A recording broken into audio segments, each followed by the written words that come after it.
Hello and welcome to the 411 in the 252. I'm your host, Ryan Smith, and in this series, we'll go behind the scenes and around Greenville to give you an inside access to your city here in Greenville, North Carolina. Let's find some good company.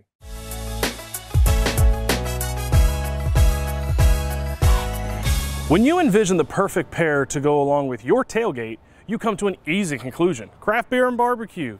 Well, right here in Greenville, the best beer and barbecue is only a drive away, so let's hit the road on a journey to find the perfect pair.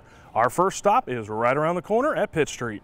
At the former Coca-Cola Bottling Company building at 630 South Pitt Street stands Pitt Street Brewing. Pitt Street houses a brew house in full view of the public seating areas and features a 15-barrel brewing system, allowing for the production of more than 4,000 barrels of beer per year in nearly a dozen varieties. A covered beer garden in front and an outdoor space behind are also pet-friendly. Brianna Long, General Manager. I started 2 weeks before we opened, so I had lots to do. Coming in at the start, I really got to set a lot of the systems and a lot of kind of build Pitt Street how I envisioned it to be, how our owners envisioned it to be. It was really kind of special to start at the start of the company. I think the best part about working here is the creative freedom that I have in my position, the trust that I have in our ownership team. My schedule can be very fluid to what I need it to be. Personally, that's important to me. And just working with the team members that we have and the team that we've created. We wouldn't be anything without our community support. I say that, you know, we're us because of you and because of the people that come through the door and interact with us, and it's just a special little community that we've built. Everyone's welcome. We want everyone to feel like this is a place they can come and be themselves, and I think we've really done a good job of cultivating that. So we have a really great taproom manager, Mary Ann, who comes up with most of those ideas. We create some of them together, but kind of looking and seeing what's happening else around the industry. If something catches our eye, like, oh, that's really cool what they're doing, see how we can put our take on it, or just, you know, creating community through our beers and through what other folks who come in the door, like what they're interested in and what we can facilitate for them to enjoy themselves here. Breweries are really kind of a destination to come to. I mean, I feel like it does start with the beer and the great offerings that we do have and the different styles and the different seasonality things that we do. But then I think it's the people that kind of keep you coming back and the atmosphere that you create. And like you touch on the great events that we do have, we always have something interesting happening. We always make sure that there's something for folks to do. My name is Darian King. I'm the head brewer here at Pitt Street Brewing Company. Started out as a busser. Just kind of worked my way up. I was looking for a second job right before graduation, and I started talking with the brewer at the time. He ended up becoming my mentor, but just the more I learned about it, the more I fell in love with it, being able to play around with the recipes, and like I said before, just getting to know the community and the customers here is just awesome. We start by grinding the malt. We send that through our mill, open up all the husks. After that, we will send it into our mash tun. We'll mix it with the hot water.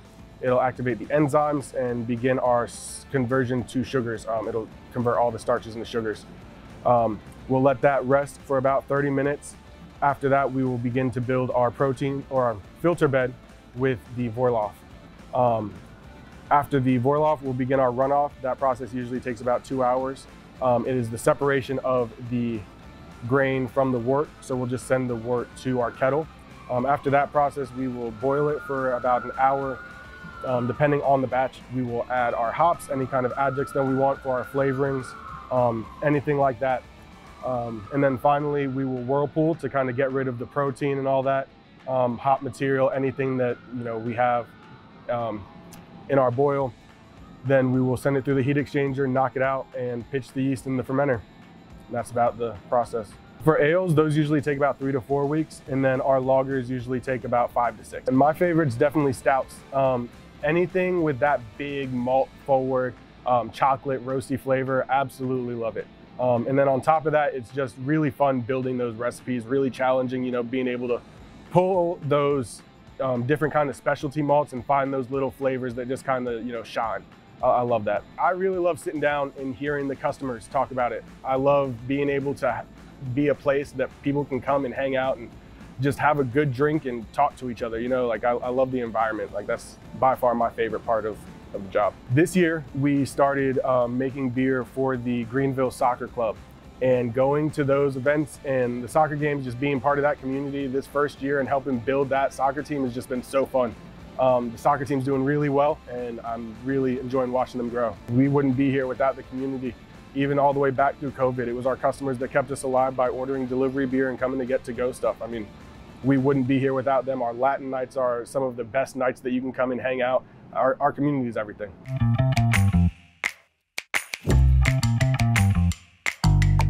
So nothing pairs better with an ice cold beer than some whole hog barbecue, and nobody does it better than Parker's Barbecue here in Greenville, a staple in Eastern North Carolina for decades. A faith, family, and barbecue establishment. We'll go inside and talk to Billy Parker about what makes Parker's unique. Hi, I'm Billy Parker. I am the owner-operator of Parker's Barbecue with my wife, Callie Parker. Parker's Barbecue comes from humble beginnings since arriving in Greenville in 1971. The Parker family has 3 locations serving Greenville, including their flagship store on Memorial Drive, Parker's on 10th Street, opened in 1986, and a location on Arlington Boulevard, opened in 2017.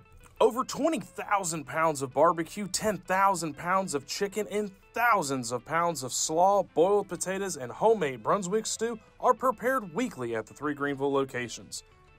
Parker's takes an extreme amount of pride in every piece of chicken and every whole hog they chop each day.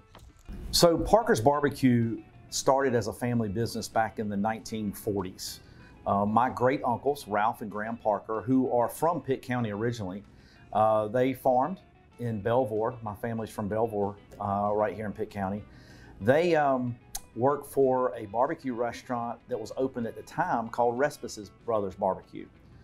And they worked there for a while. They went into the military and served in the military. And when they got out of the military, they decided they wanted to open up their own barbecue restaurant. So there was already an established restaurant here in Greenville, North Carolina at the time. So my family still farmed in Belvoir. So with the help of family, they actually cut down lumber off of our family farm. They floated it down the Tar River to another family member's farm who had a sawmill, the Lewis family, and they actually used the wood that was milled there at his farm and trucked it to Wilson, and they used the wood from our family farm to build that first original store in Wilson, North Carolina. My uncles who started the store in Wilson helped my dad and granddad start the one in Greenville. That first day that we were open, they sent employees down to help us. Matter of fact, the current owner of the store in Wilson was one of the younger guys who came and helped us the first day we opened here in Greenville. My uncle sold the Wilson Parker's Barbecue back in the early 90s to some of his employees. That was their succession plan. And it's been a real blessing to them. One of the guys that it was sold to then is the majority owner today, and they do a fabulous job there. We opened here in 1971 here in Greenville, and our first store was our Memorial Drive store. And back then there was hardly any restaurants in the city of Greenville. It was unbelievable. If you look at where it is now, it's hard to believe that there were no restaurants, seeing as now there's a restaurant on every corner. But Memorial Drive back then was just a big field. So my father and grandfather went on out on a limb, so to speak, and borrowed money and bought land and built the building, and God blessed us back then, and He's continued to bless us. Whole hog barbecue. There's only a few places left that do whole hog barbecue, and all of them are really probably in Eastern North Carolina. There's great barbecue places all over North Carolina. We certainly consider ourselves one of them, but we do whole hog barbecue fresh every day. We make fresh coleslaw every day. We hand cut potatoes. We have one of our staple items is our Parker's Barbecue Brunswick stew, and many other fresh sides, and our sweet tea. And we're the oldest family-owned, independently operated restaurant in Greenville. A lot of people don't know that. So we've been doing this a long time. The big thing would be our corporate chaplain. He has been a game changer for us in how he blesses our employees. He's there for them. He counsels them. He has not only led a lot of people to Christ with his position here, but also helped people through some really hard times. My name is Gerson Torres. I am a chaplain with Corporate Chaplains of America, and I am Parker's chaplain. Well, we are available to the employees 24 hours, 7 days a week. We do rounds once a week, and we just want to love on the employees when they're going through certain problems, certain situations, and they know that they can actually trust in their chaplain. And that is our main focus, and everything is done by permission base. 12 and a half years ago, Billy was looking for a chaplain that was diverse, who can speak Spanish. And I walked in, and he looked at me, he asked me questions, and I kind of meshed and gelled a lot with the employees. I am bilingual, I do speak Spanish, and that helped a lot. That's when he decided to have me join the team. We developed our mission statement during that period of time. We've always had our internal mission, but we never really advertised it and publicized our mission, which I think every company should do. So our mission is to impact our employees, our vendors, and customers through Christ-like service in a way that feeds them both physically and spiritually. So for us, it's more about, it's more than just whole hog barbecue. It's more than just some of Eastern North Carolina's best fried chicken. It's more than doing large caters on football game days. You know, a big part of our existence here is we want to impact people in a positive way. And we want people to feel blessed when they come in to eat or when they take food home. You know, the type of food that Parker serves, and other restaurants too, but especially, you know, the food that we serve with whole hog barbecue and fried chicken and homemade sides, it's good for any occasion. You know, it's good comfort food, it's good celebration food, it's good for everything in between. And so it's very unique in that way. People from all walks of life come into our doors each week. You may have some of the most well-to-do attorneys sitting beside somebody who farms. You know, you'll have a little bit of everybody that comes in, and just their common denominator is Eastern North Carolina whole hog barbecue from our restaurant, and good fried chicken. North Carolina is a hodgepodge of people who like to prepare different types of barbecue. They do shoulders, they'll mix shoulders and hams, they'll do whole hog, they'll do a little bit of it all as far as the way they cook it. The problem occurs, and the debate occurs when people start talking about, well, what do you season and sauce your barbecue with? And of course, we get people from South Carolina and even the western part of North Carolina who we have to lay hands on and pray for as they come in and they start to really ruin their barbecue by putting ketchup on it or putting mustard on it. And sometimes you just have to save people from themselves.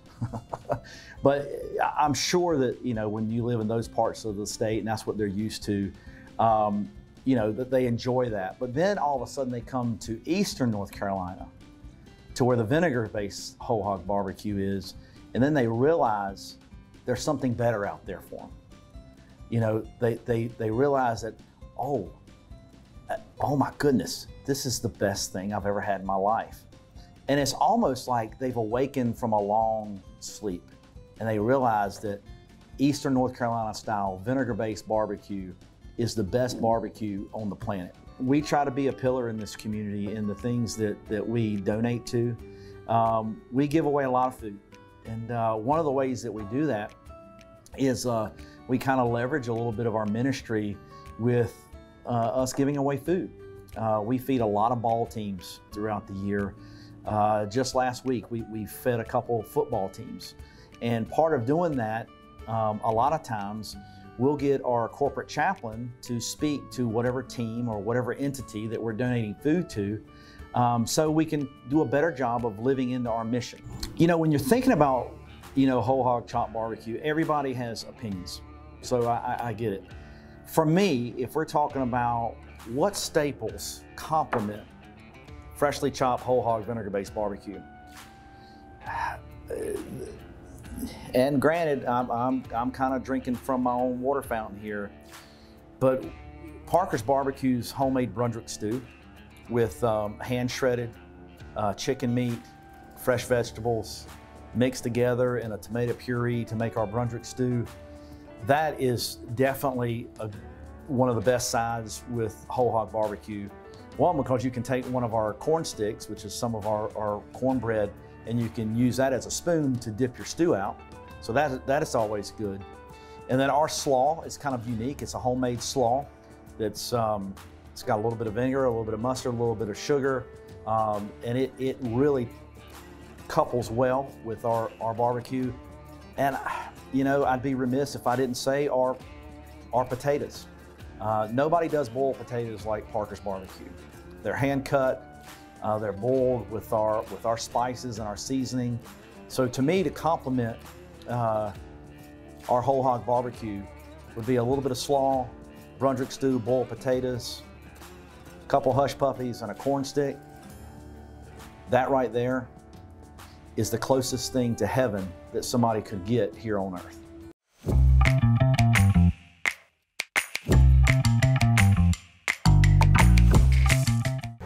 Now I'm gonna need to cool down after seeing all the heat that Parker's is bringing with that barbecue flavor.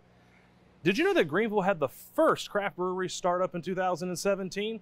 While our mission continues with the first brewery opened in the Emerald City, right here at Uptown Brewing. So let's see what's hopping. My name is Drew Cheshire. I'm the head brewer and assistant manager at Uptown Brewing Company. Located in the downtown area, Uptown Brewing Company sits on the corner of 5th and Evans and opened its doors in January of 2017. We operate on a 10-barrel brew house, and we have a 1-barrel pilot system. We can either do a triple batch on that 1-barrel system, put it into a 3-barrel tank. We can do one 10-barrel batch like we're doing today on this brew house, put it into a 10-barrel tank, or we can double batch on that one and put it into a 20-barrel tank. Personally, my favorite style is European beers, particularly German beers and Belgian beers. Love good Irish and Scottish beers as well. Just as my taste buds have evolved over time, I've just kind of settled on their beers, partially because of their beer culture too. I like the whole beer garden, brauhaus, pub atmosphere. I like how they do it versus, you know, Americans these days sitting in sports bars, you know, eating chicken wings and mozzarella sticks. It's just not my thing anymore. It's totally fine for people that want to do it, and I still go out with friends and do it. But I took a trip to Germany last summer to visit family over there, and I've been to a couple of British-style pubs here in the U.S. that are very authentic, and I've just learned that I like that feel. No TVs, you know, maybe a little bit of live music playing, but the whole point is you sit there and you drink your beer, maybe a little food, and you either just pass the time by yourself relaxing, blowing off steam from the day, or maybe meet up with friends and you talk with each other and you actually talk about your days, talk about what's going on, and then you leave, get up, go to work, do it again the next day. I like that vibe, and I like the beer that goes with it. The Germans and the Belgians in particular have gotten very good about brewing styles of beers that help you blow off that steam and relax and everything, but they don't exist to, you know, get you to where you're on the floor cross-eyed. I mean, they're there for you to enjoy and really appreciate what you're drinking while you're spending your time there. I tell everybody, I've worked a menagerie of jobs over the last few years, and my worst days here are still better than average days I've had at other jobs. I work at my own pace, really set my own hours. Some friends that I have clock in at 8, 9 o'clock, clock out 5, 6 o'clock. Mine, you know, if I've got a lot to do, it's a busy day. If I don't have a lot to do, it's a short day, easy day. We get together and goof off. I mean, it's not none of us are wearing suits to the office or anything. I joke with our staff and say, you know, meet me in my office, which might be that table over there, or might be back in the back by the grain mill or something. It's very loose, very informal. We're just a bunch of goobers here hanging out, and we just happen to bartend and make beer. Free Boot Fridays are fun. We don't really set up down at 5 Points, but we enjoy the crowd that comes over here, and we hype it up and promote it. We love being in the vicinity of the downtown area to be able to be a part of that, you know, by proxy. You know, people settle up over there and then they walk over here to the brew house or to the tap room and enjoy a good beer after they've had fun celebrating. We do have a festival that we put on each year called Oktoberfest, but the city really helps us out a lot in terms of roadblocks and security for it. We block off the entrance to Evans Street right here in front of the brewery, and the city, especially the last couple of years, the city has been very helpful in helping us put that on, and they help hype it up, and they give us the tools that we need to really make it a fun event. Last year it was huge for us, and we're trying to do it again this year and make it even better if we can. The community is everything for us. You know, anybody who knows downtown Greenville knows that Evans Street is still growing at this time. You know, we've got the hotel coming across the street, and we've got some awesome businesses up here towards the front. But down Evans Street, it's still very new, still very kind of growing. So the community for us, you know, means spreading by word of mouth, you know, a little bit of advertising here and there, and otherwise just us developing a reputation good enough so that people in the community realize, hey, there's this cool spot on Evans Street called Uptown Brewing Company. Let's go down there. So the more we get the community to like us and get them to kind of spread the word about us, the more it helps us out. For the brewery itself, we're in the process of getting a small canning line that we can put in here and hopefully can up some cool products, and not just some of our mainstream products, but we focus a lot on our what we call small batches, which are the very, very limited releases, whereas normally, like, we've got some stuff that we have on tap year round, or at the very least every season, you know, every few months or something. We're trying to get better at doing some very particular things that, you know, we might only have a couple kegs worth of, and some of them are really funky and really fun. Some of them are experimental. Some of them are very traditional that we kind of put all our chips behind and say we want this to be absolutely special. And it's cool to have them on tap here and maybe sell some kegs to some bars and restaurants, but by having that small canning line here, we'll be able to pipe out some cans and maybe make some cases and 6-packs for people to take home and enjoy as well.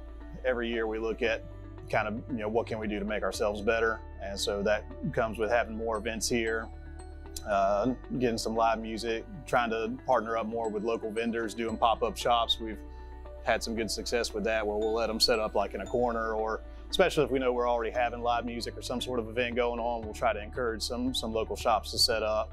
And this summer, we started partnering with the Humane Society to do the first Sunday of every month. We do an adoption day with them, where we let them set up and bring some dogs out for adoption, and we tell our customers, bring your dogs out, walk them around downtown, enjoy beer, that type of stuff. So our plan going forward is to really keep getting more involved in the community as much as we can, and at the same time just trying to draw, you know, more and different groups of people out. It's challenging. It definitely comes with its challenges. You know, our running joke, and I think I speak for all the breweries around here, is, you know, when you're in NASCAR country, you know, you're trying to convince people, hey, this beer is just as good as some of the brands you grew up on, and maybe even better if you'll just give it a try.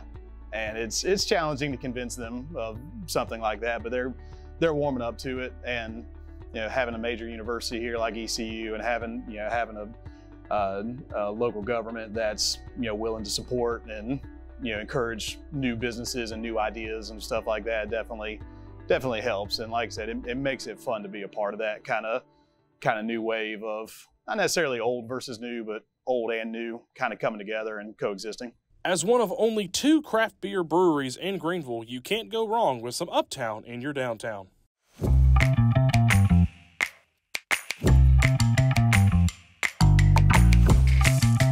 So no stop on our search for the best barbecue and beers here in the city of Greenville. Would be remiss without stopping here at Bee's BBQ on Bee's BBQ Road. So we'll head inside and see what makes Bee's so unique and special for so many years here in Greenville. I'm Tammy Godley, one of the owners of Bee's BBQ in Greenville, North Carolina. The story of Bee's came to be, my dad, which his name is William McLaughlin, started in 1978. The Bees came from, people called him Bill. There was already a Bill's at that point in time in Wilson. So he just went with the letter B, went from there. It's been that way ever since. The street name it used to be State Road 1204. That's what it was. And it got changed in, it's probably been 25 years ago now. It was changed. The state came and said, hey, we're going to change this road to Bee's BBQ Road. And we said, okay, cool. You know, some days it's a struggle. Some days it's great. We actually get along really good to be 3 sisters. We always have. But, you know, some days Judy is the instigator in the bunch. And I told you she's the instigator. She's the instigator. You can't even read her handwriting, can you? She makes things tough some days, but other than that, we're all right. We run out of food probably maybe once, twice a week, maybe 3 times a week. It just all depends.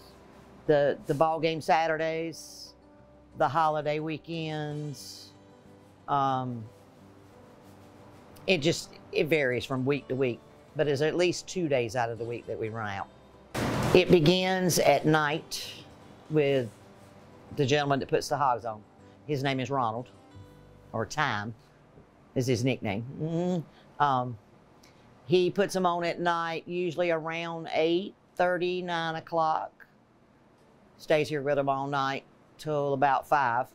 Then he leaves, and then that's when the guy comes in that starts the chickens. And he'll start all that.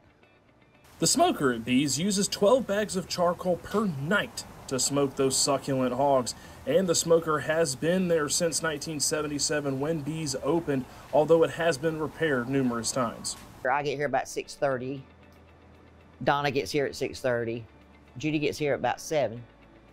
And so it's an all morning, all night, all day until we run out. Then we clean up. Then it's at least 4 o'clock, 4:30, 5 o'clock. And then it just starts all over again the next day, or the next night, the next day. Years of practice and giving it kind of a good guess. Some days we get it right. Those days we sell out at 12 o'clock, we get it wrong. We kind of base it on pretty much what we do day to day. Last week, if it was a holiday, okay, we cooked 10. Okay, well, this weekend it's not a holiday, it's not a home ball game. Maybe we need to cut back. That kind of thing. It's real difficult. It's real difficult because, I mean, we never get it right. Never.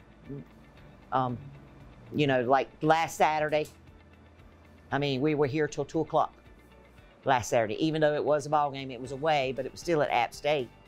The weekend that ECU was home and played Marshall, we had a lot more Marshall people on Saturday than we did Pirate people on Saturday, but we had a lot more Pirate people on Friday than we did on Saturday. So it was kind of like, but we sold out both days on those 2 days. This past weekend, we kind of cooked the same thing. It was 2 o'clock, after 2 o'clock before we sold out. So, you know, it varies from week to week. We try to get it right, and then people get mad if we don't get it right. And then, you know, it's like, well, I can't help it. Because it takes too long to process it, to do the whole thing over. We can't just throw a hog out there and it be done in 2 hours and ready. You know, a lot. Like today. I mean, I waited on a man that was going to Charlotte, and I waited on that other man that was from Virginia. And, you know, they take it, I think they know too when to come and when not to come versus coming on the days when there's a ball game and coming on the days when it's a holiday, that kind of thing. I think they know. They know they need to get here and go ahead and get it and go. I think the word of mouth carries us. It always has. And it's one of those things where you feel like if you advertise and you feel like you gotta spend that money to do all that, and why you need to do that when you got people that can do it for you, that come and eat with you every day, and they'll, you know, post comments like you said on Facebook and that kind of thing. And you can look up there and see what you're doing wrong and what you're not, you know. And I mean, that works. I mean, 20 years ago, there was no Facebook. So you had to have word of mouth. So, you know, that's the only way we've ever done it. It's really, I mean, the whole community here, before, we knew everybody, but a lot of those are passed on and that kind of thing. But their children still come here, and their children's children still come here. So it's, you know, it's like, you know, when they come to the window, you already know who they are. You already know what they want, unless they change. But it works. The community is real supportive. Years of practice. Years of practice. I don't know, it just clicks. You know, and when you've done it for so long, it just clicks. And it's not really that hard because we only have certain things. So it's not, you know, that we have a conglomerate of things that you got to memorize. You know, everything that we've got, I've memorized from day one, so it's not hard. I think it's the quality of our food and our service. Thank you, madam. Have a good day. Sir.